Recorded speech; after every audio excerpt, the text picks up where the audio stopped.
नारायणं नमस्कृत्य नरं चैव नरोत्तमं देवीं सरस्वतीं व्यासं ततो जयमुदीरये मूकं करोति वाचालं पङ्गुं लङ्घयते गिरिं यत्कृपातमहं वन्दे परमानन्दमाधवं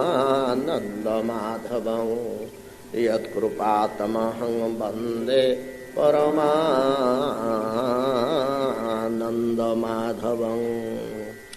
शतरूपा च या स्त्रीणाम् आद्या प्रकृतिरुत्तमा सन्तानो धर्मपत्नीनां कर्दमस्य प्रजापतेः अवतारो भगवतः कपिलस्य महात्मनः देवहूत्याश्च संवादः कपिलेन च धीमतां नवब्रह्म समुत्पत्ति अरदक्षयज्ञ विनाशनं ध्रुवस्य चरितं पश्चात् पृथो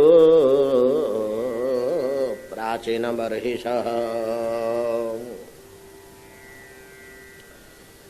श्रुत गोस्वामी कहते शनकादि मुनिगण ये समस्त विषय विपुल विस्तार भाव सगर्भक अर्थगर्भक परमार्थगर्भक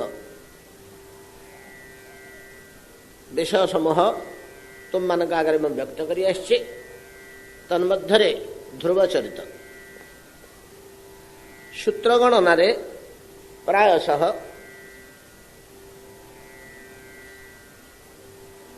घटना वस्तु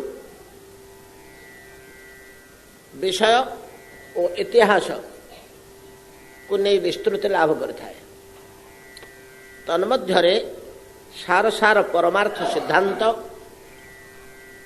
ओ विषयर चरित्र मानकर त्यागनिष्ठ भाव सबू निहित था।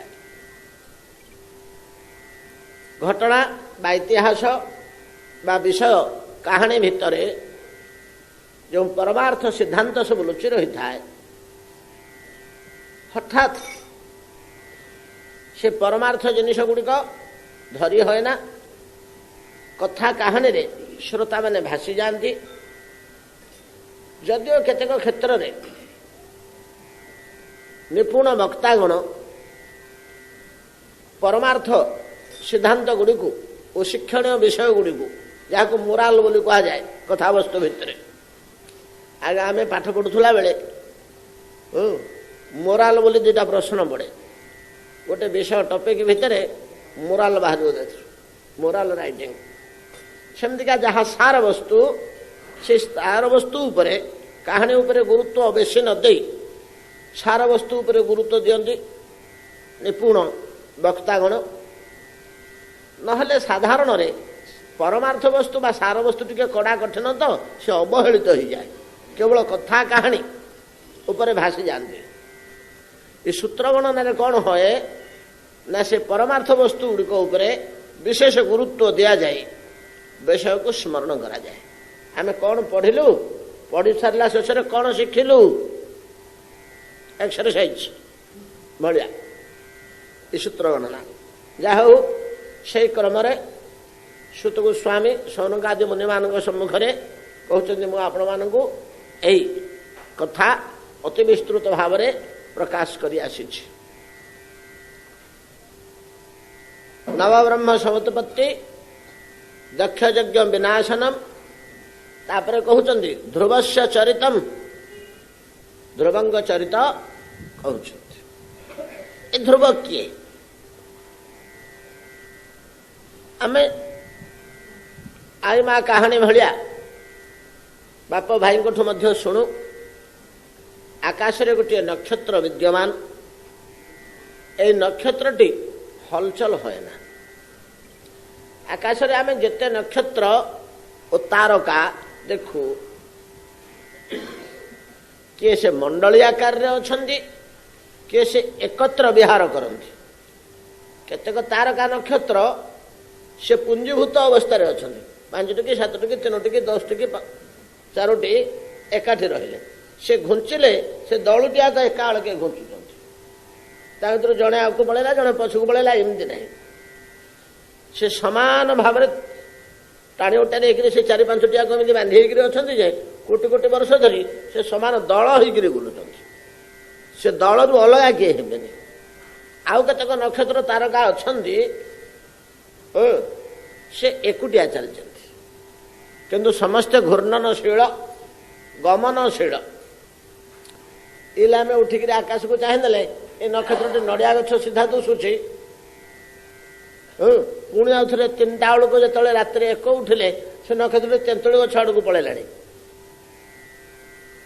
ଏମାନେ ସ୍ଥାନ ପରିବର୍ତ୍ତନ କରୁଛନ୍ତି ପ୍ରତି ମୁହୂର୍ତ୍ତରେ। ଅନନ୍ତ କୋଟି ତାରକା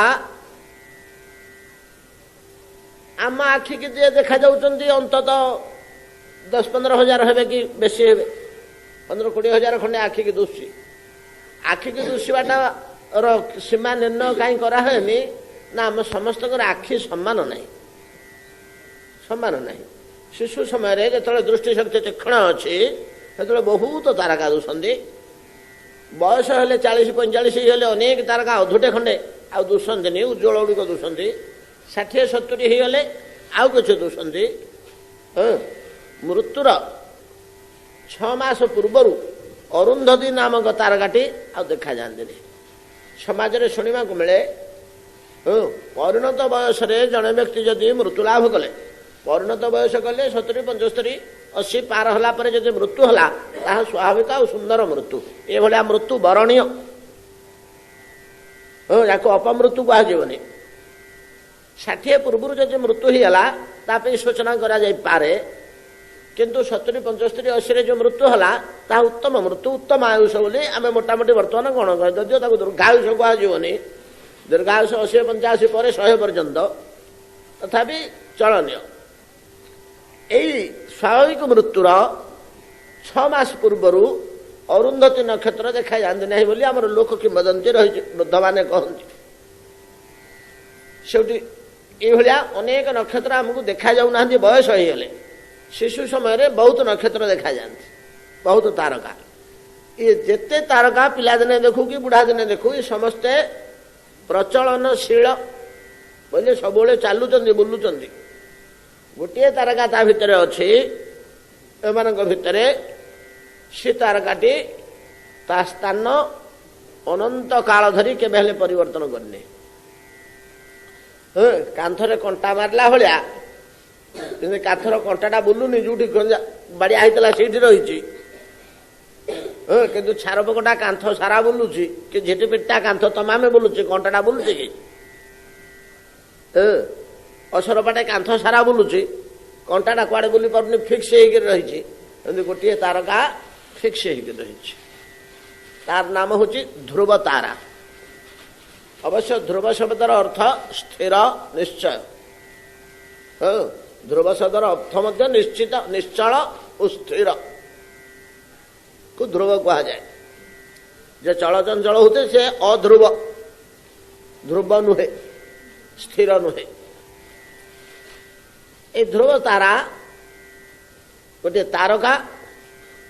ଶ୍ରୀମଦ୍ ଭାଗବତରେ 5ମ ସ୍କନ୍ଧରେ ଏ ଧ୍ରୁବ ତାରା ସମ୍ବନ୍ଧରେ ବହୁତ କଥା କୁହାଯାଇଛି, ବହୁତ କଥା କୁହାଯାଇଛି। ଏ ଧ୍ରୁବ ତାରାକୁ କୁହାଯାଉଛି ତ ଆମର ଏ ବ୍ରହ୍ମାଣ୍ଡ ମଣ୍ଡଳର କେନ୍ଦ୍ର ବୋଲି। ବ୍ରହ୍ମାଣ୍ଡ ମଣ୍ଡଳର କେନ୍ଦ୍ର, ଅବଶ୍ୟ ବ୍ରହ୍ମାଣ୍ଡ ମଣ୍ଡଳର କେନ୍ଦ୍ର ରୂପେ ଶିଶୁମାର ଚକ୍ର ର କଳ୍ପନା କରାଯାଇଛି। ଶିଶୁମାର ଚକ୍ର ବୋଲି କେଉଁ ବ୍ୟବସ୍ଥାଟାକୁ ମୁନି ଋଷିମାନେ ଧରିଥିଲେ, ଆମ ସାଇଣ୍ଟିଷ୍ଟ ମହାକାଶ ବିଜ୍ଞାନୀମାନେ ଯଦି ତାକୁ ଗବେଷଣା କରନ୍ତେ ଗୋଟେ ଭଲ ଭଲ ତଥ୍ୟ ପାଆନ୍ତେ। କିନ୍ତୁ ସନାତନ ଧର୍ମର ଏମିତି ଅନେକ ବିଜ୍ଞାନାଲୋକ ପ୍ରଦାନ କଲା ଭଳିଆ ରହସ୍ୟମୟ କଥା ଲୁଚି ରହିଯାଉଛି ବେଦ ବେଦାନ୍ତରେ। ୟାକୁ ତ ଆମ ଭାରତୀୟ ମାନେ ନାକ ଟେକିଲେନି। ହଳେ ରାମାୟଣ କ'ଣ ବସିକରି ଦେଖୁଛୁ? ଏଡ଼େ ସୁନ୍ଦର ପିକ୍ଚର ଦଉଛି, ଛାଡ଼ିକିରି ବସି ରାମାୟଣ ଦେଖୁଛି। ଏଇଭଳିଆ ଆମର ଅବସ୍ଥା ହେଲାଣି। ଆଉ ଅନ୍ୟମାନଙ୍କୁ ଆମେ କ'ଣ ଦେଖେଇବା ଆମ ଘରେ ସମ୍ପତ୍ତି ଅଛି ଦେଖ ବୋଲି? ଶିଶୁମାର ଚକ୍ର ବୋଲି ଏମାନେ ଯୋଉ ପରିକଳ୍ପନା କରିଛନ୍ତି,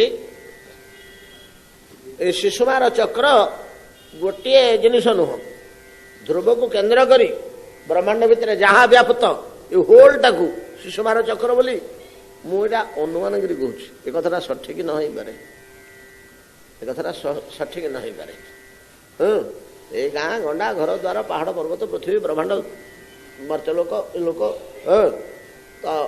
तपलोक जनलोक समेत जो केन्द्र आश्रय घुरुंच ये समस्त को जे घुराऊँ ये समस्त को जे घुराऊँ आमर साइकेल चकाटी बुलूची तार गोटे एक्सिल बोली अच्छी ना ता चाल सी घुराऊँ समस्त को सेमती किए से घुराऊँ तो कौन से एक केन्द्र घुराऊँ से केन्द्र भितर ध्रुव हूँ गोटे उपकेन्द्र ध्रुव नक्षत्र गोटे उपकेन्द्र ता भी सठिक भाव में कही होनी ता भीतर आम एतटा गवेषणा कर न थाई ब्रह्मांडटा ध्रुव चारिपटे घुरुंच कि नाई भू भुव स्व लोक तीनटा ध्रुव चारिपटे घुरुच चतुर्दश ब्रह्मांड भितर ये तीन टा मझे ना कि 14टा ब्रह्मांड तो सब थाए सब ये तीन टा मझे प्रलय हो जाए पुणी आउे सृष्टि हो जाए पुणी आउे प्रलय हो जाए पुणी आउे सृष्टि हो जाए ना कि आमर पोखरीटा तो सब अच्छे ता भर संध्या बेलू बरफटे हो जाए पुणी आउे सका खरा बेले मिल जाए पुणी आउे संध्या रात 9टा बेलू बरफटे हो जाए पोखरीटा तो अच्छे तार भर घनीभूत होकर से तैयारी हो जाए पुणी आउे सका मिल जाए पुणी आउे रात तैयारी हो जाए पुणी आउे सका मिल जाए ये पोखरीटा सब अच्छे से भाया चतुर्दश ब्रह्मांड भितर भूलोक भुवलोक स्वर्लोक ये तीनोटी उत्पत्ति विनाश उत्पत्ति विनाश उत्पत्ति विनाश 36,000 थर हो ब्रह्मा का आयुष भितर ब्रह्मांडटी विलोप हवा भितर 36,000 थर ये तीन टा उत्पन्न हम विनाश हम 36,000 कल्प ना 18,000 थर 36,000 18,000 थर बिना उत्पत्ति 18,000 थर विनाश दुईटा मिसल 36,000 18,000 थर उत्पत्ति हो तीन टा लोक ये ध्रुवर चतुष्पार्श्वे घुरुंट ये ध्रुव को कि शक्ति भगवान देते जे ये तीन टा लोक को से नियंत्रण करुच्छ तीनोटाक लोक को नियंत्रण करुच्छ जिते बड़ कथा नुह बड़ कथा हूँ ब्रह्मांग मानसपुत्र ऋषि 7 जन निरंतर प्रदक्षिण कर ध्रुव को 7 जन ऋषि ध्रुव एपरी भक्तुटे जे भगवान ध्रुव एपरी भगवान भक्तुटे जे जो मुनि ऋषि मानक आम एत उच्च स्थान दौचे सप्तर्षि मंडल बोली आम उत्तर आकाश रे देखिले आम चिन्ह पारिबा ध्रुव नक्षत्र क्रतु उल्लह उल्लस्य अत्रि अंगिरा वशिष्ठ मरीच ज्येष्ठ भ्राता मरीच ये 7 भाई ब्रह्मांग मानसपुत्र सप्त ऋषि ये ध्रुव को निरंतर प्रदक्षिण कर प्रदक्षिण किए क्या करे जगन्नाथ बसुँच आम प्रदक्षिण करुचे चारिपटे बेढ़ा बुलुचे प्रदक्षिण कले बेढ़ा बुलवा आमर ठाकुर बसुँच राधाकांत आम चारिपटे रास्ता रखीचे बेढ़ा बुलू प्रदक्षिण करने दक्षिणावर्त सब प्रदक्षिण करने है गुरुदेव बसुँच चारिपटे प्रदक्षिण कर प्रणाम कले प्रदक्षिण कहुए प्रदक्षिण परिक्रमा आम ओडिया भाषा बेढ़ा बुलवा बेढ़ा बुला आज कि कौन हो ना आज चतुर्दशी बेढ़ारे बाहर प्रदक्षिण आज द्वादशी बेढ़ा एमती सब रही बेढ़ा बुलवा प्रदक्षिण व परिक्रमा करवा ये प्रदक्षिण तो छोटिया जिनिस नुहे प्रणाम स्तुतिस्तव भितर गोटे अंग हूँ प्रदक्षिण प्रणाम तुल्य प्रदक्षिण तो ध्रुव को 7टा ऋषि प्रदक्षिण कर 7टा ऋषि निरंतर प्रदक्षिण कर सम्मान मिलूँ ध्रुव को केड़े मर्यादा पूर्ण से केड़े मर्यादा पाँच एतादृश जो ध्रुव आकाश रे तारका रूपे विद्यमान एते बड़ तेज एते बड़ शक्ति पाई ନିଜେ କଷ୍ଟ କରିକି ପାଇନାହାନ୍ତି, ଭଗବାନ ତାକୁ କୃପା କରିଦେଇଛନ୍ତି। ନେ ଧ୍ରୁବ ଏଠି ବସିଥା, ପ୍ରଭୁ ମୋତେ ଏଡ଼େ ଜିନିଷ ମୁଁ ତତେ ଭଲ ପାଉଛି, ତୁ ମୋତେ ମାନୁଛୁ ବୋଲି ମୁଁ ତତେ ଭଲ ପାଉଛି, ମୋ ଯାହା ଇଚ୍ଛା ହେଲା ଦେଲି ତତେ। ଏତିକି ହଉଛି କଥା। ଛୋଟ ପିଲା ତ ଟିକେ ସ୍ନେହ ଭାଜନ ହେଇଛି ଭଗବାନଙ୍କର। ଛୋଟ ପିଲାଙ୍କୁ ସମସ୍ତେ ଟିକେ ସ୍ନେହ କରନ୍ତି, ଭଲ ଗୁଣ ଦେଖିଲେ, ଭଲ ପିଲା ହେଲେ, ଭଲ ପାଠ ପଢ଼ିଲେ ଟିକେ ଅଧିକ ସ୍ନେହ କରନ୍ତି, ଟିକେ ଅଧିକ ସ୍ନେହ କରନ୍ତି। ଛୋଟ ପିଲାଙ୍କୁ ସମସ୍ତେ ସ୍ନେହ କରନ୍ତି, କିନ୍ତୁ ଧ୍ରୁବ ତ ଭକ୍ତମାନଙ୍କର ସବୁଠୁ ଛୋଟ, ଭଗବାନଙ୍କର ଅଧିକ ସ୍ନେହ ପାଇକି ତାକୁ ଏକଦମ ଉଚ୍ଚ ସ୍ଥାନରେ ବସେଇ ଦେଇଛନ୍ତି, ଏକଦମ ଉଚ୍ଚ ସ୍ଥାନରେ ବସେଇ ଦେଇଛନ୍ତି। ଏ ଧ୍ରୁବଙ୍କ ଚରିତ କିପରି ସେ ଏପରି ଉଚ୍ଚ ସ୍ଥାନ ପ୍ରାପ୍ତ ହେଲେ, ତାର ବିସ୍ତାର ରହସ୍ୟ ଗାଥା ଶ୍ରୀମଦ୍ ଭାଗବତରେ ଗାଇଛନ୍ତି। ଏଡ଼େ ବଡ଼ ଭକ୍ତର କଥା ଆଜି ଏତେ ବଡ଼ ଦିବସ, ଏକାଦଶୀ ଭଳିଆ ଦିବସରେ ଆମମାନେ ଶୁଣିବାକୁ ପାଉଛେ, ଆଲୋଚନା କରୁଛେ, ବଡ଼ ଭଲ କଥା। ଆମେ ଏକଥା ଜାଣୁ ଯେ ଭଗବାନ ବ୍ରହ୍ମା ମାନସ ପୁତ୍ରମାନଙ୍କୁ ସୃଷ୍ଟି କରି ସନ୍ତୁଷ୍ଟ ହୋଇପାରିଲେନି। ଦେଖିଲେ ଏ ମାନସ ପୁତ୍ରମାନେ ମନ ବୁଦ୍ଧି ତପସ୍ୟା ତେଜରୁ ଜାତ ହେଉଥିବାରୁ ଏଗୁଡ଼ାକ ସବୁ ଅଧ୍ୟାତ୍ମବାଦୀ ହେଇଯାଉଛନ୍ତି, ନାକି? ଦେହ ଆଉ ଆତ୍ମା ଦୁଇଟା ଜିନିଷ ଅଛି ତ, ଦେହଟା ଜଡ଼ ଅଧମ, ଆତ୍ମା ଚେତନ ନିର୍ମଳ, ନା ଘିମିରି ବାହାରିବ ଆତ୍ମାରେ। ଏଗୁଡ଼ା ହେଲା ଶୁଦ୍ଧ ବୁଦ୍ଧ ନିତ୍ୟ ନିର୍ମଳ ପଦାର୍ଥ।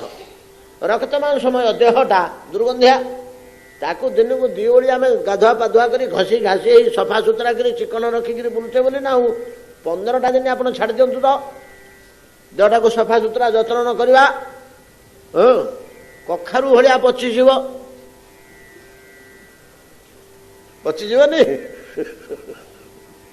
ଯତ୍ନ ନ କରିବା। ହେଲେ ଦେହ ଆଉ ଆତ୍ମା ଭିତରେ ଟିକେ ଭିନ୍ନ ଜିନିଷ ହେଲା।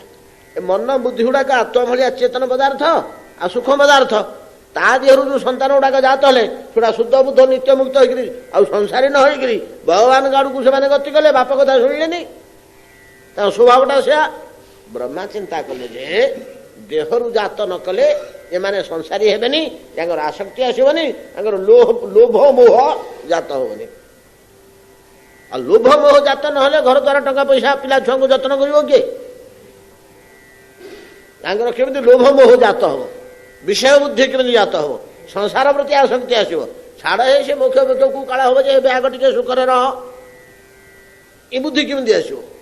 ଏଇଟା ହଉଛି ଦେହ ଜ୍ଞାନ ହେଲେ ଦେହରୁ ଜାତ କରିବାକୁ ହବ ବୋଲି ନିଜ ଦେହକୁ ବ୍ରହ୍ମା ଦୁଇ ଭାଗ କରି ଶତରୂପା ଆଉ ସ୍ୱୟଂଭୁବଙ୍କୁ ଉତ୍ପନ୍ନ କଲେ ଓ ସେମାନଙ୍କୁ ଆଦେଶ ଦେଲେ ବ୍ରହ୍ମା ସନ୍ତାନ ଜାତ କରିବା ନିମନ୍ତେ। ସେମାନେ 5ଟି ସନ୍ତାନ ଜାତ କଲେ। ସ୍ୱୟଂଭୁବ ଆଉ ଶତରୂପା ଏମାନେ 5ଟି ସନ୍ତାନ ଜାତ କଲେ। ଯୋଡ଼ିଏ ପୁତ୍ର, 3ଟି କନ୍ୟା। କନ୍ୟା 3ଟି ଆକୁତି ପ୍ରସୂତି ଦେବହୂତି। ରୁଚି ନାମକ ଋଷିଙ୍କୁ ଆକୁତିଙ୍କି ପ୍ରଦାନ କରିଥିଲେ, ଦକ୍ଷଙ୍କୁ ପ୍ରସୂତିଙ୍କି ପ୍ରଦାନ କରିଥିଲେ ଏବଂ କର୍ଦମଙ୍କୁ ଦେବହୂତି କନ୍ୟାଙ୍କୁ ପ୍ରଦାନ କରିଥିଲେ। 3 ଋଷିଙ୍କି 3 କନ୍ୟା ପ୍ରଦାନ କରିଥିଲେ। ଦକ୍ଷତା ଭିତରେ ବ୍ରାହ୍ମଣ, ଯଦିଓ ଋଷି ଭିତରେ ଯାଉଛନ୍ତି ଋଷି ସ୍ୱର୍ଗ ଭିତରେ, ତଥାପି କର୍ମକାଣ୍ଡୀ ବ୍ରାହ୍ମଣ ଓ ପ୍ରଜାପତି, ରୁଚି ମଧ୍ୟ ପ୍ରଜାପତି, କେବଳ କର୍ଦମ ମଧ୍ୟ ପ୍ରଜାପତି, ପ୍ରଜାଜାତ କରିଛନ୍ତି, ତେଣୁ ସେ ମଧ୍ୟ ପ୍ରଜାପତି ଭିତରେ ଯାଉଛନ୍ତି। କିନ୍ତୁ କର୍ଦମଙ୍କ ଗତିବିଧି ଅଲଗା, କପିଳଙ୍କର କଥା ଆମେ ସେ କଥା ଆଲୋଚନା କରି ଆସିଛୁ। ବାକି ପୁତ୍ର ଯୋଡ଼ି ରହିଲେ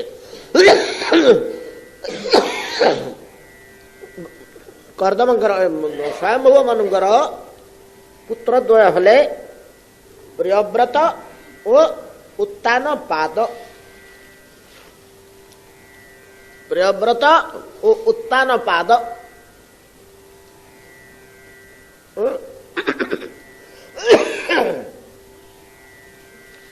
ପ୍ରିୟବ୍ରତ ଜ୍ୟେଷ୍ଠ, ଉତ୍ତାନ ପାଦ କନିଷ୍ଠ।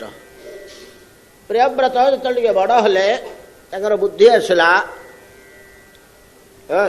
ଶିକ୍ଷା ଦୀକ୍ଷା ଗ୍ରହଣ କଲେ, କିଶୋର ବୟସରେ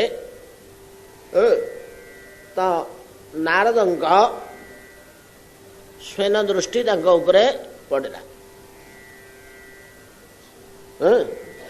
ବାର ତ ଆଉ ସେତେବେଳକୁ ନାହାନ୍ତି, ସେ ଗୋଟିକ ପିଲା ଆଉ ଟନଛନିଆ ହେଇକରି ଗାଁରେ ବୁଲୁଛି, ରାଜକୁମାରଟି ଆଉ ଭଲ ଦେଖାଯାଉଛି, ସୁନ୍ଦର ଦେଖାଯାଉଛି, କୋମଳ କିଶୋର ବୟସ, କଥା ଭାଷା ରଙ୍ଗ ଢଗଲ ଚାଲିଚଳନ ଆକର୍ଷଣୀୟ, ସୁନ୍ଦର ପିଲାଟିଏ। ଏଡ଼େ ସୁନ୍ଦର ପିଲାଟିଏ ବାବାଜୀ ହେଲେ ବଢିଆ କଥା ନାଇଁ କି? କିଏ ଚିନ୍ତା କଲେ? ନାରଦ ଚିନ୍ତା କଲେ। ଏଇଆ ସାଧୁଙ୍କ ଦୃଷ୍ଟି ବଡ଼ ଖରାପ, ସାଙ୍ଗେ ସାଙ୍ଗେ ସଂସାର ଭିତରେ ଭିଡ଼ିକିରି ପରମାର୍ଥକୁ ନେଇଯିବ। ତାଙ୍କ ଅନ୍ତଃକରଣରେ ଯଦି ସେମିତି ଗୋଟେ ଭାବ ପଳେଇ ଆସିଲା, ଭିଡ଼ି ହେଇକିରି ପଳେଇଯିବ ସେ ଦିଗରେ। ସେ ଭାବ ଆସିବା ଦରକାର।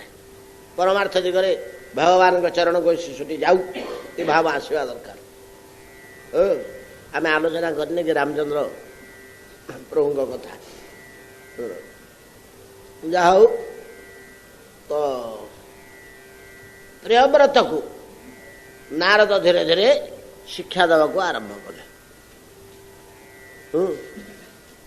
ନାରଦଙ୍କ ଉପଦେଶରେ ପ୍ରିୟବ୍ରତ ଧୀରେ ଧୀରେ, ନାରଦ ଏମିତି ଗୋଟେ ବ୍ୟବସ୍ଥା କଲେ ଯେ ପ୍ରିୟବ୍ରତଙ୍କୁ ଅରଣ୍ୟ ଭିତରକୁ ଡାକି ନେଇ ଗୁମ୍ଫାରେ କୋଉଠି ଲୁଚେଇ ରଖିକିରି ତାଙ୍କୁ ତପସ୍ୟା କରେଇଲେ, ଆଉ ଏ ଜଗତରେ କେହି ଜାଣିଲେନି। କେହି ତ ଜାଣିଲେନି ସେ ପିଲା କୁଆଡ଼େ ଗଲା। ସମସ୍ତେ ଜାଣିଲେ ଯେ ନାରଦ କୁଆଡ଼େ ଡାକି ଦେଇକିରି କୋଉଠି ରଖିଛି, କ'ଣ କରିଛି, ନା ସମସ୍ତେ ସନ୍ଦେହ କରୁଥାନ୍ତି, ବ୍ରହ୍ମା ସମସ୍ତେ। କାଁ ଭାଁ କେତେବେଳେ ସ୍ୱୟଂ ହୁଏ ଯଦି ପଚାରନ୍ତି, ନାରଦ ଜ୍ୟେଷ୍ଠ ଭ୍ରାତ ନା ଆଉ କ'ଣ? ମହାମୁନି ପ୍ରିୟବ୍ରତ ଆପଣଙ୍କ ସାଥିରେ ଯାଉଥିଲା ବୋଲି ଶୁଣ। ହଁ, ମୁଁ ଥରେ କଥା ହେଇଥିଲି ତା ସାଥିରେ, କାହିଁ କେତେ ଦିନ ହେଲା ଦେଖୁନି, କୋଉଠି ଅଛି,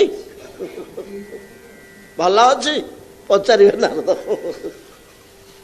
କୋଉଠି ଲୁଚେଇକି ରଖିଲେ, ଆଉ ପ୍ରିୟବ୍ରତଙ୍କର ଠିକଣା ମିଳିଲାନି। କ'ଣ କରିବେ ସ୍ୱୟଂ ହୁଅ? ଉତ୍ତାନ ପାଦଙ୍କୁ ତାପରେ ସିଂହାସନରେ ଅଧିଷ୍ଠିତ କରାଇଲେ। ଯେତେବେଳେ ସେ ଉପଯୁକ୍ତ ଆଉ ସକ୍ଷମ ହେଲେ, ଉତ୍ତାନ ପାଦ ବଡ଼ ଭାଇ ପ୍ରିୟବ୍ରତ ତ ଗଲେ, ଉତ୍ତାନ ପାଦକୁ ପ୍ରଜାପାଳନ ଭାର ବା ସୃଷ୍ଟିର ଭାର ଦେଇ ସେ ବାନପ୍ରସ୍ଥରେ ଜୀବନ ବିତେଇବା ପାଇଁ ଅଲଗା ହେଇଗଲେ ସ୍ୱୟଂଭୁବ ମନୁ। ଉତ୍ତାନ ପାଦ ପରବର୍ତ୍ତୀ କାଳରେ ଦୁଇ ପତ୍ନୀ ଗ୍ରହଣ କରିଥିଲେ, ସୁରୁଚି ଆଉ ସୁନୀତି। ଏ ସୁରୁଚି ଆଉ ସୁନୀତି ମାନେ କାହାଙ୍କର କନ୍ୟା, ଏଇଟା ଏପର୍ଯ୍ୟନ୍ତ କୌଣସି ଶାସ୍ତ୍ରରୁ ମୁଁ ପାଇନି। ନିଶ୍ଚୟ କୋଉଠି ଥିବ। ସବୁ ପୁରାଣ ତ ଆତ୍ମପ୍ରକାଶ କରିନାହାନ୍ତି, ସମାଜକୁ ଆସିନାହାନ୍ତି, କିମ୍ବା ଯୋଉ ଅଷ୍ଟାଦଶ ପୁରାଣ ଆସିଛନ୍ତି ତା ଭିତରେ କୋଉଠି ସେ ତାଙ୍କ ନାଁ ଅଛି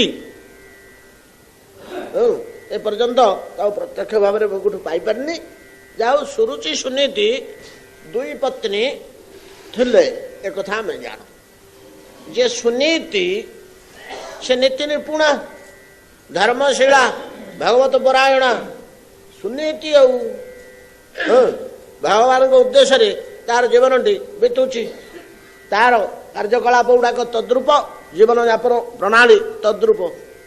ଅପରା ଦ୍ୱିତୀୟା ପତ୍ନୀ ସୁରୁଚି, ତାଙ୍କର ଟିକେ ରୁଚି ତ ଭୋଗ ବିଳାସ, ଖାଦ୍ୟ ପେୟ, ରୂପ ଯୌବନ, ବସ୍ତ୍ର ଭୂଷଣ, ଅଳଙ୍କାର, ଆଧିପତ୍ୟ ଇତ୍ୟାଦି ଗୁଡ଼ାକ, ପ୍ରତିଷ୍ଠା ପ୍ରତିପତ୍ତି, ସୁରୁଚି ଏଗୁଡ଼ାକ ପ୍ରତି ରୁଚି। ସେ ଏଇ ଢଙ୍ଗରେ ଚାଲିଲେ। ତେଣୁ ସେ କଳକୌଶଳ କରି ଧୀରେ ଧୀରେ ଉତ୍ତାନପାଦ ରାଜାଙ୍କୁ ନିଜ ଅକ୍ତିଆରକୁ ନେଇ ଭୋଗ ବିଳାସରେ ତାଙ୍କୁ ସେବା ଶୁଶ୍ରୂଷାରେ ସନ୍ତୁଷ୍ଟ ରଖି, ସିଆଡ଼କୁ ତ ରୁଚି ନାହିଁ ସୁନୀତିଙ୍କର ବେଶୀ, ତାର ଯାହା ଇଚ୍ଛା ଯେ କରୁଛି କରୁ, ଆମର ହରିସ୍ମରଣଟା ମୁଖ୍ୟ। ସେ ଯେ ପତ୍ନୀଙ୍କି ହତାଦର କରୁଥିଲେ ତା ନୁହେଁ, କିନ୍ତୁ ନିଜ ପତ୍ନୀକୁ ନିଜ କବଜା ଭିତରେ ରଖିବା ବା ନିଜ ପ୍ରତି ଆକୃଷ୍ଟ କରି ରଖିବା, ଏ ଭାବ ନଥିଲା। ଭଗବାନଙ୍କୁ କେମିତି ନିଜ ପ୍ରତି ଆକୃଷ୍ଟ କରିବାକୁ ହବ, ଏଇଥିରେ ସେ ବେଶୀ ସମୟ ଯାପନ କରୁଥିଲେ। ବିଷୟ ବାସନା, ବିଷୟ ଭୋଗ ତାଙ୍କର ସେତେଟା ଧନ, ଯାହା ହେଲେ ଖଣ୍ଡେ ପିନ୍ଧିଲେ ଚଳିଗଲା, ଯାହା ହେଲେ ମୁଠେ ଖାଇଲେ ଚଳିଗଲା। ତାଙ୍କର ଏଇ ନେଗଲେକ୍ଟ ପ୍ରକୃତିକୁ ଦେଖି ସୁରୁଚି ଆଉ ଟିକେ ଟିକେ ଧୀରେ ଧୀରେ ଧୀରେ ଧୀରେ ତାଙ୍କୁ ଅଲଗା କରିଦେଇଥିଲେ। ସମସ୍ତେ ତାଙ୍କୁ ରାଣୀ ବୋଲି ମାନୁଥିଲେ, ଅନ୍ତରରେ ସ୍ନେହ କରୁଥିଲେ ସତ, କିନ୍ତୁ ବାହାରେ ସୁରୁଚିଙ୍କ ଡରରେ ତାଙ୍କୁ ବେଶୀ କେହି ପ୍ରତିଷ୍ଠା ଆଉ ସମ୍ମାନ ଅନ୍ତରରେ କରୁଥିଲେ ମଧ୍ୟ ସୁରୁଚିଙ୍କ ଭୟରେ ଭିତରେ କରୁନଥିଲେ। ଏଇଭଳିଆ ଏଇଠି ଦୁଇଟା ସ୍ୱଭାବ ଦେଖେଇଦେଲେ ଶାସ୍ତ୍ର ଆମର। ଦେଖ, ଗୋଟେ ସୁନୀତି, ଗୋଟେ ସୁରୁଚି। ମନଟି ଯଦି ପ୍ରକୃତି হয়, ନାରୀ ରୂପିଣୀ হয়, ତୁମ ମନଟି ସୁନୀତି ହବ ନା ସୁରୁଚି ହବ? ରୁଚି ସମ୍ପନ୍ନ ଆଡ଼କୁ ହବ, ଭଲ ଘର, ଭଲ ଦ୍ୱାର, ଭଲ ବାସନ କୁସନ, ଭଲ ଅଳଙ୍କାର, ଭଲ ବସ୍ତ୍ର, ଭଲ ସାଜସଜ୍ଜା, ଏଇଟା ତମର ଦରକାର ନା? ଏଗୁଡ଼ାକ ଯାହା ହଉଛି ହଉ, ନିରନ୍ତର ହରିସ୍ମରଣ ଦରକାର ଏବଂ ନୀତି ଅର୍ଥାତ ଜୀବ ପ୍ରତି, ସଂସାର ପ୍ରତି, ପଡ଼ୋଶୀ ପ୍ରତି ତ୍ୟାଗମୂଳକ ଏଇଟା ଦରକାର, ସୁରୁଚି ଆଉ ସୁନୀତି। ତେବେ ଉତ୍ତାନପାଦଙ୍କ କୃପାରୁ ଏ ଦୁଇ ଜଣ ଦୁଇଟି ସନ୍ତାନ ବି ଲାଭ କରିଥିଲେ, ପୁତ୍ର ସନ୍ତାନ। ସୁରୁଚିଙ୍କର ପୁତ୍ରର ନାମ ଉତ୍ତମ, ସୁନୀତିଙ୍କର ପୁତ୍ରର ନାମ ଧ୍ରୁବ। ଏଇ ହଉଛି ଧ୍ରୁବ। ଏକଦା ଧ୍ରୁବ ଲକ୍ଷ୍ୟ କଲେ ଯେ ସମବୟସ୍କ ଭ୍ରାତା, ଟିକେ ଛୋଟ ବୟସରେ, ଅଳ୍ପ ବୟସରେ ଛୋଟ, ବର୍ଷ ଦେଢ଼ ବର୍ଷ ବୟସରେ ଛୋଟ ଭ୍ରାତା ଉତ୍ତମ, ଉତ୍ତାନପାଦ ପିତାଙ୍କ ଦ୍ୱାରା ସିଂହାସନରେ ବସିଛି, ପିତାଙ୍କ ନିକଟରେ। ପିତା ତାକୁ ବକ୍ଷରେ ଧାରଣ କରିଛନ୍ତି, କୋଳରେ ଧାରଣ କରିଛନ୍ତି ଓ ନାନା ପ୍ରକାର ପିତୃ ସ୍ନେହ ସିଏ ପାଉଛି। ଯେମିତି ଛୋଟ ପିଲାଙ୍କୁ ଆମେ ସ୍ନେହ ଶ୍ରଦ୍ଧା କରୁ, ଲାଳନା ପାଳନା କରୁ, ଯାକି କୁଣ୍ଢେଇ ଧରି ଗେଲ କରି କୌତୁକ କରି, ସେ ସେଇ ପ୍ରକାର ପିତା ତାକୁ ସ୍ନେହ ଶ୍ରଦ୍ଧା କରୁଛନ୍ତି। ଇଏ ଧ୍ରୁବ କୋଉଠି ତାର ଖେଳୁଥିଲା କି ବୁଲୁଥିଲା, ତାର ଦୃଷ୍ଟି ପଡ଼ିଗଲା। ଯେତେବେଳେ ଦୃଷ୍ଟି ପଡ଼ିଗଲା, ତାର ମଧ୍ୟ ପିତା, ପିଲା ଲୋକ ତ ସେ ଜାଣିପାରୁନି। ଯେତେବେଳେ ଦେଖିଲା ଯେ ଧ୍ରୁବ ଭାଇକି ବାପା ଏମିତି ଗେଲ କରୁଛନ୍ତି, ସେ ବାପାଙ୍କ କୋଳକୁ ଦୌଡ଼ିଲା, ସେ ବି ବାପାଙ୍କ କୋଳକୁ ଦୌଡ଼ିଲା। ଦୌଡ଼ିଲା ବେଳକୁ ଯେତେବେଳେ ସିଂହାସନ ପାଖରେ ଯାଇକି ପହଞ୍ଚିଗଲା, ସିଂହାସନଟା ଟିକେ ଉଚ୍ଚ ଜାଗା, ଉଚ୍ଚ ଆସନଟେ, ପହଞ୍ଚିଗଲା। ଉତ୍ତାନପାଦଙ୍କର ପ୍ରବଳ ଇଚ୍ଛା, ସେ ମଧ୍ୟ ପୁତ୍ରଟିଏ ନା ଆଉ କ'ଣ, ତାକୁ ବି ହାତ ବଢ଼େଇକିରି ପିଲାଟି ଆସୁଛି କେଡ଼େ ଆଣିବ। କିନ୍ତୁ ଏଠି ସ୍ପଷ୍ଟ ଭାଗବତ କହିଛନ୍ତି ସୁରୁଚିଙ୍କି ସେ ଟିକେ ସଂକୋଚ କଲେ, କାହିଁକିନା କିଛି ଦୂରରେ ତୀକ୍ଷ୍ଣ ଦୃଷ୍ଟିରେ ସୁରୁଚି ଚାହିଁଥିଲେ।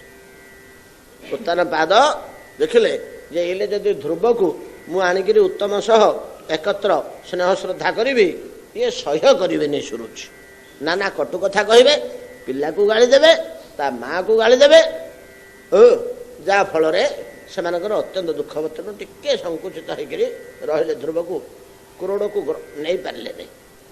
ଏଇଥିରୁ ଆପଣ ଲକ୍ଷ୍ୟ କରନ୍ତୁ, ଯେଉଁମାନେ ନୀତି ନିପୁଣ ଭାବରେ ଭାଗବତ ପରାୟଣ ହେବେ, ସେମାନେ ପ୍ରତିଷ୍ଠା ସମ୍ପନ୍ନ ବିଷୟାସକ୍ତ ବ୍ୟକ୍ତିମାନଙ୍କର ଈର୍ଷାର କାରଣ ହେବେ। ଏହା ନୈସର୍ଗିକ ନିୟମ, ଏହା ନୈସର୍ଗିକ ନିୟମ। ତେଣୁ ହେ ପରମାର୍ଥ ପଥଗାମୀ, ଆରେ ତ ନୈସର୍ଗିକ ଆଉ, ତମେ ଜାଣିଯାଅ ଏଇଟା ଅନ୍ୟମାନେ ତମକୁ ଈର୍ଷା କରିବେ, ଆଉ ତମେ ଆଉ ସିଆଡ଼େ କାହିଁ ଯାଉଛ? ଦୁଃଖ କରିବାର କିଛି କାରଣ ତ ହବ ନିଶ୍ଚୟ। ପାଣି ଭିତରେ ଆମେ ପଶିଲେ ତାହେଲେ ଆମର ତ ପାଦ ଓଦା ହବ ନିଶ୍ଚୟ, ଏଇଟା ତ ପାଣିର ନିୟମ। ଆଉ ତା ପାଇଁ ଓଦା ହେଇଗଲା ଚିନ୍ତା କରିବା କିଛି ଦରକାର ନାହିଁ, ତମେ ତମ ରାସ୍ତାରେ ଚାଲ। ଏଇଟା ତ ସୁନିଶ୍ଚିତ ନୈସର୍ଗିକ ନିୟମ।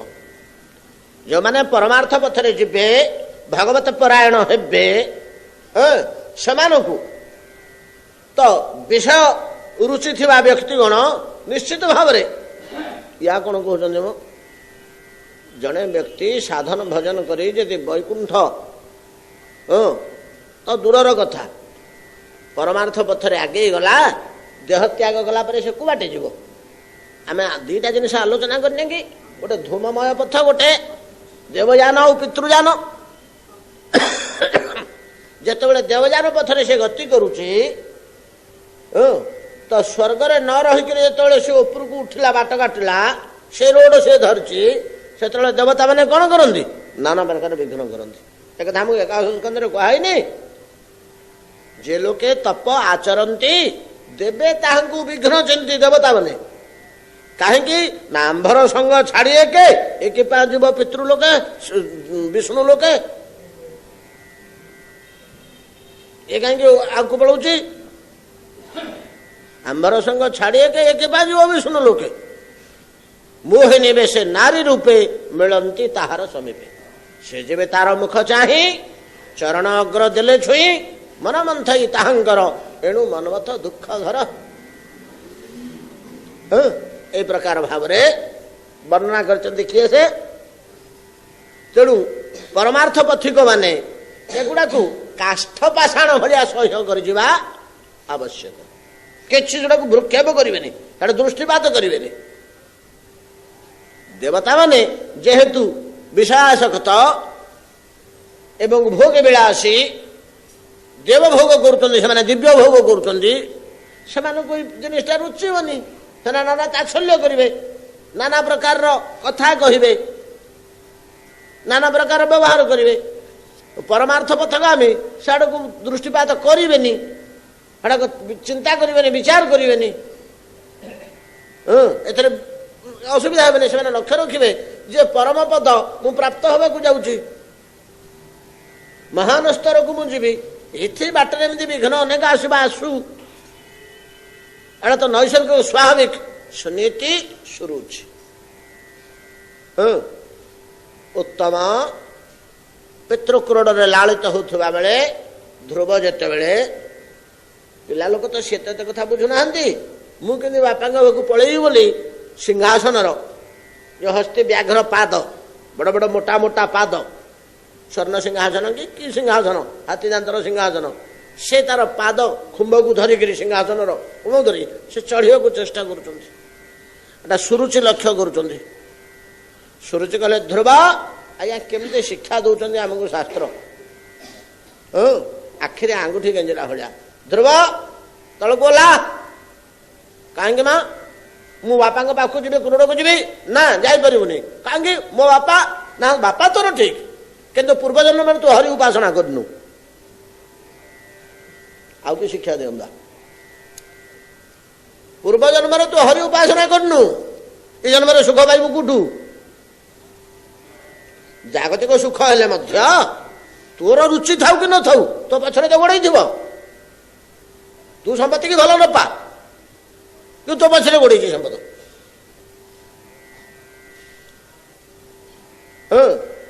ଯେତେ କାଳ ପର୍ଯ୍ୟନ୍ତ ଯିବ ଭଗବତ ଉପାସନା କରି ନଥାଏ, ପରବର୍ତ୍ତୀ କାଳ ମାନଙ୍କରେ ତାର ସୁଖ ସମ୍ପଦ ଆସିବ କୋଉଠୁ? ଆମକୁ କଣ ଶିକ୍ଷା ଦଉଛନ୍ତି ଆଜ୍ଞା କହିଲେ? ବିମାତା, ଏମିତି ବିମାତା ଜନ୍ମେ ଜନ୍ମ ମିଳୁଥିବା ଦରକାର। ସୁରୁଚି ଯୋଗୁ ଧ୍ରୁବ ସ୍ତରକୁ ଗଲା, ନହେଲେ ଯାଇପାରିନଥାନ୍ତା। ଆଉ ବାଟ ବତେଇଲା କି? ତାକୁ ବାଟ ବତେଇଲା କିଏ? ଧ୍ରୁବ ଗ୍ରହଣ କରିଗଲା କଥାଟା। ମା ମୁଁ ପୂର୍ବ ଜନ୍ମରେ ହରି ଉପାସନା କରିନି। ନା ନା, ଯଦି କରିଥାନ୍ତୁ ତାହେଲେ ମୋ ପେଟରେ ଜନ୍ମ ହେଇଥାନ୍ତୁ, ଭୋଗୀ ବିଳାସୀ ପେଟରେ ଜନ୍ମ ହେଇଥାନ୍ତୁ।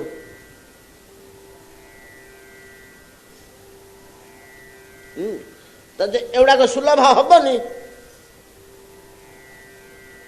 ଏ କଥା କହିଲେ। ହରି ଉପାସନା ଯଦି ନ କରିଥାନ୍ତୁ ତାହେଲେ ମୋ ପେଟରେ ଜନ୍ମ ହେଇଥାନ୍ତୁ, ରାଜ ସିଂହାସନ ବସିବାକୁ ଜନ୍ମ। ଦେଖୁନୁ ତୋ ମା କେମିତି ଅବହେଳିତା, ମୁଁ କେମିତି ସମସ୍ତଙ୍କ ଦ୍ୱାରା ପୂଜିତା ପ୍ରତିଷ୍ଠିତା। ତୁ ଅବହେଳିତା ଦାସୀ ତୁଲ୍ୟା ଜନନୀ ପେଟରେ କାହିଁ ଜନ୍ମ ହେଲୁ?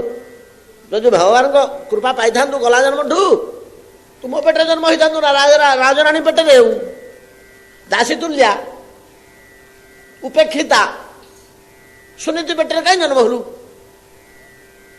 ଇଏ ହଉଛି ପ୍ରମାଣ ତୁ ପୂର୍ବ ଜନ୍ମରେ ହରି ଉପାସନା କରିନୁ। ଏ କଥା ଏଟା ବାସ୍ତବ କଥା। ଆମର ବେଦ ବେଦାନ୍ତ ଶାସ୍ତ୍ର କଣ ପ୍ରମାଣ ଦଉଛନ୍ତି? ମଣିଷର ଦିଟା ଜିନିଷ ଏକାନ୍ତ ପ୍ରୟୋଜନ। ଏ ଦିଟା ଜିନିଷ ନିହାତି ନହେଲେ ନ ଚଳେ। ଏଟା ଏକାନ୍ତ ପ୍ରୟୋଜନ। କଣ? ରାତି ପାଇଲେ ମୁଠେ ଅନ୍ନ, ନାଇଁ କି? ଆଉ ପଛେ କିଛି ନଥାଉ, ଛିଡ଼ା ଫଟା ଲୁଗା ଖଣ୍ଡେ ଥାଉ, ଭାତ ପୁଞ୍ଜେ ନଥିଲେ ଚଳିବ କି? ଲୁଗାପଟା ନାହିଁ, ଘର ଦ୍ୱାର ନାହିଁ, ଭାତ ପୁଞ୍ଜେ ନଥିଲେ ଚଳିବ କି? ରାତି ପାଇଲେ ମୁଠେ ଅନ୍ନ, ଏତିକି ପରା ଅଧିକାର ଆମର ବୋଲିକିରି ଭାଗବତ କହିଲେ ତମେ ଦାବି କରିପାରିବ? ଚୋରିକିରି ଖାଇଲେ ମଧ୍ୟ ତୁମକୁ କିଏ କିଛି କହିବେନି। ଠାକୁରଙ୍କ ପାଇଁ ଭୋଗ ଲାଗିବାକୁ ଥାଳି ଥୁଆ ହେଇଛି, ଖାଇଦେଲା ଜଣେ ଯାଇକିରି। ଆମେ ବୁଝିଲେ ଯେ ଲୋକଟା 8 ଦିନ ହେଲା ଖାଇନଥିଲା, ତା ପେଟ ଜଳୁଥିଲା, ତା ପ୍ରାଣ ଛାଡ଼ି ଯାଉଥିଲା, ଆଉ ତ ଅନ୍ଧ ହେଇଯାଇଥିଲା, ଖାଇଦେଲା। ଏମିତି ଅବସ୍ଥା, ଆଚ୍ଛା ଆଉ ଥରେ ରୋଷେଇ କରି ଭୋଗ ଲଗା, ଛାଡ଼ ଛାଡ଼ ଛାଡ଼ ଛାଡ଼ି ଯାଉ, କିଛି କହନି। ଆସିଯିବ ଆଜ୍ଞା ଦୟା ମନରେ। ଲୋକଟା ଯଦି ପ୍ରକୃତରେ 8 ଦିନ ହେଲା ଖାଇନି ମରିଯାଉଛି,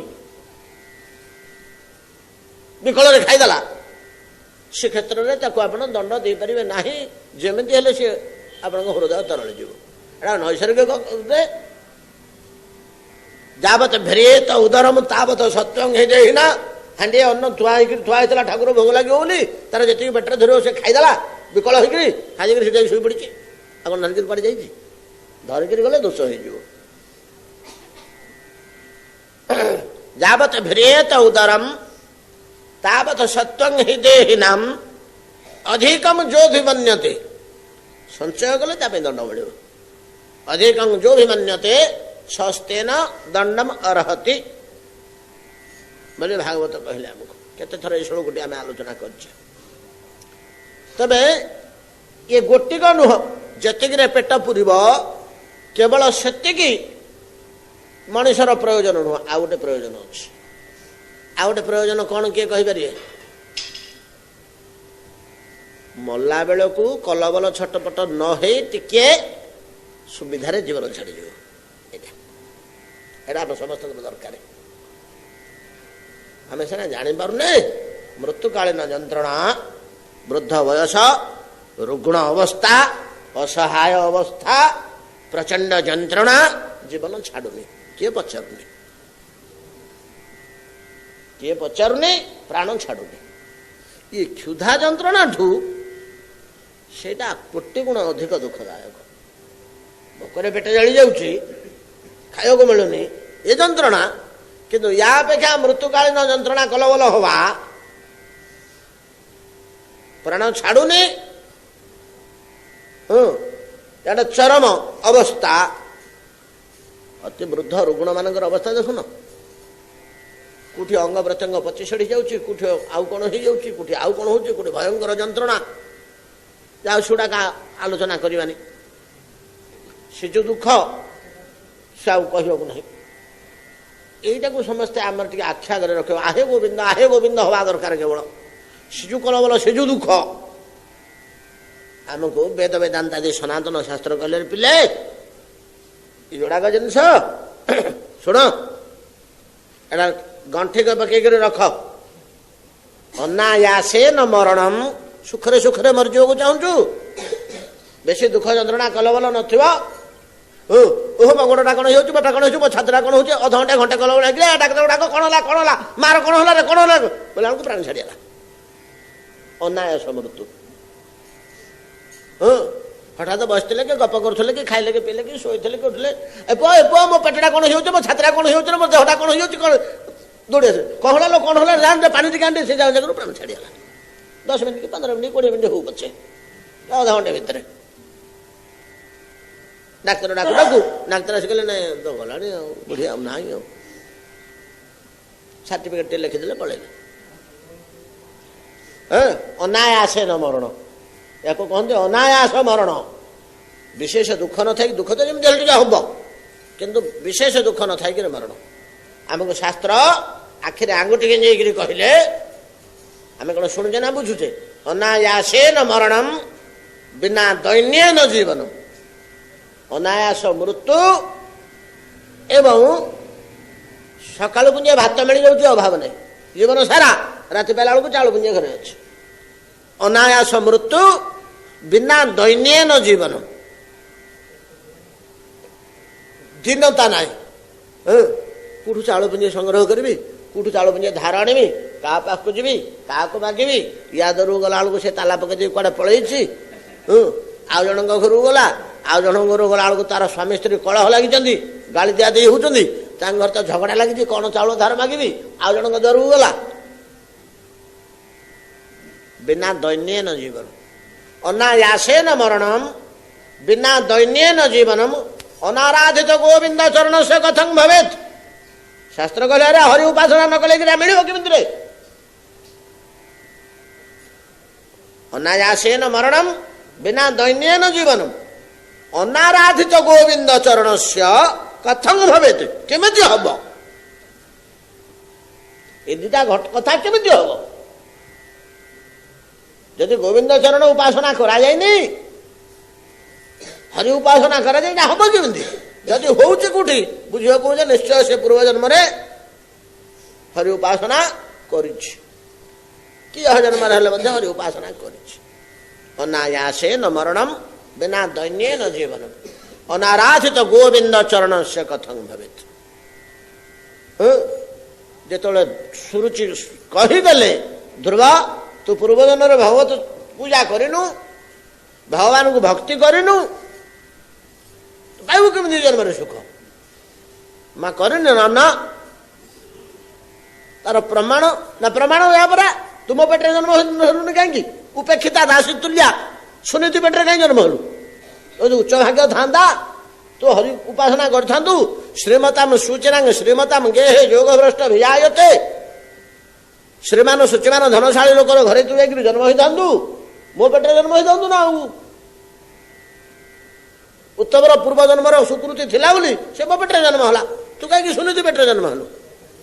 ହେଲେ ଜନ୍ମଟା ତ ହେଇଗଲାଣି, ଆର ଜନ୍ମଟା ତ ପଳେଇଲାଣି। ଧ୍ରୁବ ବୁଝିଲା କଥାଟା, ହରି ଉପାସନା ଗଲା ଜନ୍ମରେ କରିନଥିଲି ବୋଲି ଏ ଦୁଃଖ ବର୍ତ୍ତମାନ ପାଇଲି। ମା ଆଉ ହେଲେ କିଛି ବାଟ ନାହିଁ, ଆଉ ମୁଁ କିଛି ଆଉ ଏହ ଜନ୍ମରେ ସୁଖ ଲାଭ କରିବା ପାଇଁ ଆଉ କିଛି ପଥ ନାହିଁ। ସାଙ୍ଗେ ସାଙ୍ଗେ ସୁରୁଚି ମାଗିଲେ ହଁ ଅଛି ଅଛି, ଏବେ କଲେ ଆର ଜନ୍ମକୁ ପାଇବୁ, ଏବେ ଯଦି କରିବୁ ଆର ଜନ୍ମକୁ ପାଇବୁ। ନା ହଁ ମା ମୁଁ କ'ଣ କରିବି ମତେ କହ। ନା କ'ଣ କରିବୁ? ସାଙ୍ଗେ ସାଙ୍ଗେ ସୁରୁଚି କହୁଛନ୍ତି ଧ୍ରୁବ ଶୁଣୁ, ତପସାରାଧ୍ୟ ପୁରୁଷ ତସ୍ୟୈବାନୁଗ୍ରହେଣ ମେ ଗର୍ଭେ ତ୍ୱଂ ସାଧୟାତ୍ୱାନମ୍ ଯଦିଚ୍ଛସି ନୃପାସନମ୍। ଯଦି ତ୍ୱଂ ନୃପାସନମ୍ ଇଚ୍ଛସି, ଯଦିଚ୍ଛସି ନୃପାସନମ୍, ଯଦି ତ୍ୱଂ ଯଦି ତୁ ନୃପାସନ ସିଂହାସନ ଚାହୁଁଛୁ, ଯଦିଚ୍ଛସି ନୃପାସନମ୍ ତାହେଲେ କାମ କରେ। କ'ଣ ନା ତପସା ଆରାଧ୍ୟ ପୁରୁଷ, ପୁରୁଷ ଭଗବାନ ଶ୍ରୀହରି ତାଙ୍କୁ ତପସ୍ୟା ବଳରେ ଆରାଧନା କରି ତପସା ଆରାଧ୍ୟ ପୁରୁଷ ତସ୍ୟୈବ ତାହାଙ୍କର ଅନୁଗ୍ରହେଣ ଅନୁଗ୍ରହ କୃପା ଲାଭ କରି ମେ ମୋର ଗର୍ଭେ ଗର୍ଭରେ ତ୍ୱଂ ତୁ ସାଧୟ ମୋର ଗର୍ଭକୁ ଆସେ, ମୋ ପୁତ୍ର ହେଇ ଜନ୍ମ ହ, ସିଂହାସନ ପାଇଯିବୁ। ତପସାରାଧ୍ୟ ପୁରୁଷ, ପୁରୁଷ କହିଲେ ଭଗବାନ, ତପସ୍ୟା ଦ୍ୱାରା ପୁରୁଷଙ୍କୁ ଆରାଧନା କରି ତସ୍ୟୈବ ଅନୁଗ୍ରହେଣ ତାହାଙ୍କର କୃପା ବଳରେ ଗର୍ଭେ ତ୍ୱଂ ସାଧୟାତ୍ୱାନମ୍, ଆତ୍ୱାନମ୍ ନିଜକୁ ମୋ ଗର୍ଭରେ ପୁତ୍ର ରୂପେ ସିଦ୍ଧି ଲାଭ କରେ, ପ୍ରାପ୍ତ ସିଂହାସନ ମିଳିବ। ଆଉ କ'ଣ ଅସୁବିଧା କିଛି ନାହିଁ।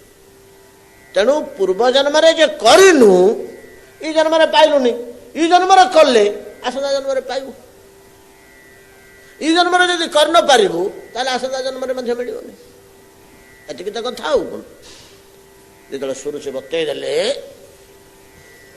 ଧ୍ରୁବ ପିଲା ଲୋକ ତ ଯାହା ଶୁଣିଲା ସେଟା ମୁଣ୍ଡରେ ବସିଗଲା। ହରି ଉପାସନା କଲେ ଯାଇକିରି ସୁଖ ମିଳିବ, ନହେଲେ ମିଳିବନି। ଏଇ ଯେଉଁ କିଛିଟା ତାଚ୍ଛଲ୍ୟ କଥା ପ୍ରଥମରୁ କହିଥିଲେ, କ୍ଷତ୍ରିୟ ବାଳକ ତ ତା ହୃଦୟରେ ସେଟା ବାଧା ହେଇଛି। ଧ୍ରୁବର ଏତିକି ଶିକ୍ଷା ପାଇଲା ସତ, କିନ୍ତୁ ତା ହୃଦୟକୁ ବାଧା ହେଇଛି। ହେଲା ଧ୍ରୁବ ତୁ ଚଢ଼େଇବୁ, କିଏ ତୋତେ କହିଲା? ଉଠି ପାରିବୁନି ତୁ ଉପରକୁ, ତୋର ଘରେ ସ୍ଥାନ ନାହିଁ, ତୋ ମା ବାସନ ମାଜିବ, ତୁ ଲୁଗା କାଚିବୁ, ଏମିତି ଯାହା କିଛି କହିଦେଇଛି ସେଟା ତାକୁ ବାଧିଛି। ଅନ୍ୟାନ୍ୟ ଦାସୀ ପଇଲି ମାନେ ସେଟା ସୁନୀତିଙ୍କ ଆଗରେ କହିସାରିଲେଣି। ମା ସମସ୍ତେ ତ ଅନ୍ତରରେ ସୁନୀତିଙ୍କୁ ଭଲ ପାଆନ୍ତି, ଚାକର ବାକର ଲୋକ ସମସ୍ତେ ମା ତୁମ ପୁଅ ଧ୍ରୁବ ଏମିତି ଏମିତି ଦେଖିକରି ସେ ସିଂହାସନ ଉପରେ ଚଢ଼ୁଥିଲା ଯେ ଆଉ ତୁମ ସପତ୍ନୀ ତାକୁ ଏ ପ୍ରକାର ବଡ଼ କଟୁ ବାଣୀ କହିଛି। ସେଟା ୟାଙ୍କୁ ଟିକେ ମଧ୍ୟ କଷ୍ଟ ଲାଗିଲା ଶୁଣିକିରି। ପିଲାଟାର କଥା ତ, ପିଲାଟା ଅପମାନ ପଡ଼ିଲେ ମା ସମ୍ଭାଳି ପାରିବ କି? ସେ ବସିକରି କାନ୍ଦ କାନ୍ଦ ହେଇକରି ବସିଛନ୍ତି। ଧ୍ରୁବ ଆଡ଼ୁ କାନ୍ଦି କାନ୍ଦି ଗଲା। ମା ମା ମା ମା ପୁଅ ବସିକରି ଗୁଡ଼େଇ କାନ୍ଦିଲେ। ବଡ଼ ସୁନ୍ଦର ବର୍ଣ୍ଣନା ଅଛି। ମା ପୁଅ ବସିକି ବଡ଼ କାନ୍ଦିଲେ। କାନ୍ଦିକରି ଧ୍ରୁବ ସବୁ କହିଲା ଏମିତି ଏମିତି ମା ଗାଳି ଦେଲା, ଏମିତି ଏମିତି ମା ଗାଳି ଦେଲା। ମା ମୁଁ ଗଲା ଜନ୍ମରେ ହରି ଉପାସନା କଲିନି ବୋଲି ମା କହିଲା। ସେଠି ସୁନୀତି କହିଲେ ମା ଠିକ୍ କହିଛି ରେ ଧ୍ରୁବ, ହରି ଉପାସନା ନ କଲେ ସୁଖ ମିଳେ ନା। ପରମାର୍ଥ ସୁଖ କଥା ଦୂରେ ଥାଉ, ସଂସାର ସୁଖ ମଧ୍ୟ ମିଳିବନି। ୟା ପାଇଁ ମଧ୍ୟ ହରି ଉପାସନା ଦରକାର। ସଂସାରରେ ଟିକେ ଭଲରେ ଚଳିବା ପାଇଁ ମଧ୍ୟ ହରି ଉପାସନା ଦରକାର।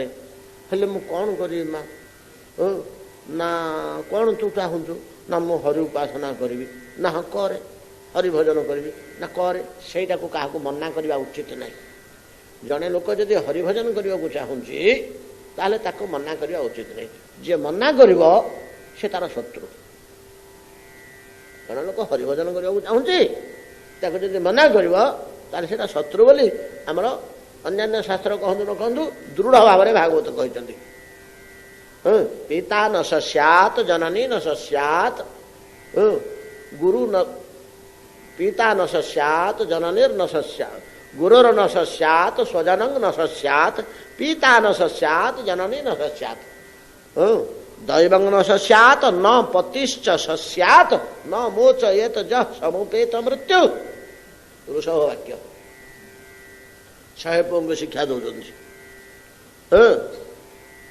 ପିତା ଶତ୍ରୁ ମାତା ବୈରୀ ଯେ ନ ବାଳୋ ନ ପାଠିତ। ଯେମିତି ଆମର ଚାଣକ୍ୟ ଲେଖିଲେ। ତେଣୁ ତୁ ହରିଭଜନ କରେ, ସେଇଟାକୁ କିଏ ମନା କରିବା ଉଚିତ ନାହିଁ। ଯିଏ ମନା କରିବ ସେ ତାର କଲ୍ୟାଣକାରୀ ନୁହଁ ବୋଲି ବିଚାର କରିବାକୁ ହୁଏ। ଯିଏ ବାସ୍ତବ କଲ୍ୟାଣକାରୀ ସେ ହରି ବିମୁଖ କେବେ ହେଲେ ଭଗବାନଙ୍କ ପାଖକୁ ଯିବାକୁ ମନା କରିବନି।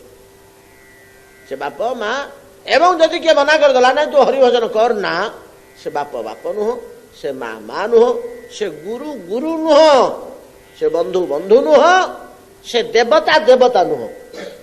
ଇଷ୍ଟ ଦେବତାଟି ଆମେ ପୂଜା କରୁଛେ ଘରେ ରଖିକିରି, ଚଣ୍ଡୀ ଚାମୁଣ୍ଡା ଏମିତି ସବୁ ଘର ମାନଙ୍କରେ ଇଷ୍ଟ ଦେବତା ନାହାନ୍ତି କି? ଆଜିକାଲି ସିନା ନାହିଁ, ଏବେ ଆମର ପୁରୀ ସହରରେ କାଁ ଭାଁ ଅଛି ଘରେ ସବୁ ଇଷ୍ଟ ଦେବତା ଦେବତା ରଖି। ସେ ଦେବତା ଯେତେବେଳେ କହିବ ଏଇ ତୁ ଜଗନ୍ନାଥଙ୍କ ପାଖକୁ ଯା ନା, ସେ ଦେବତାକୁ ଛାଡ଼ିଦିଅ। ସେ ଦେବତା ଦେବତା ନୁହଁ।